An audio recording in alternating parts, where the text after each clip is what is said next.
Do jellyfish even have hands? Edge of Eternities brings us our second ever legendary jellyfish creature. The first one, this weirdo from Kaldheim.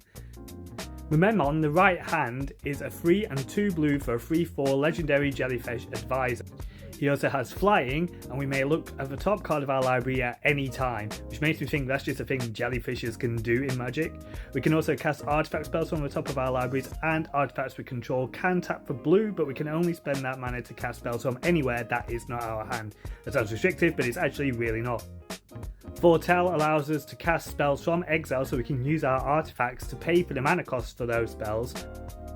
And Warp is in this set, which will allow us to cast cards like Anticausal Vestige from exile at a later point. But my favourite thing to do with Memnon is this ability where we can tap our artifacts for mana, which means we can use cards like Winter Orb and stop our opponents from untapping on their turn and then tap it for mana before we come to our untap step, so we can still untap our stuff. Howling Mind simply says draw 2 extra cards for us, everybody else gets nothing.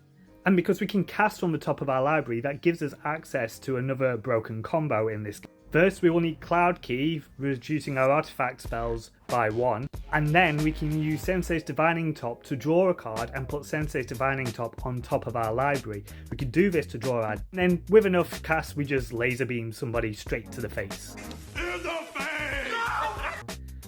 This card is super powerful. I don't think it will see CEDH play. 5 mana is a lot, but if you have this in the 99 of a deck, it does let us use our artifacts to cast our commander. Because we are not casting from our hands, it still works that way, but this is certainly allowing us to do some pretty fun stuff.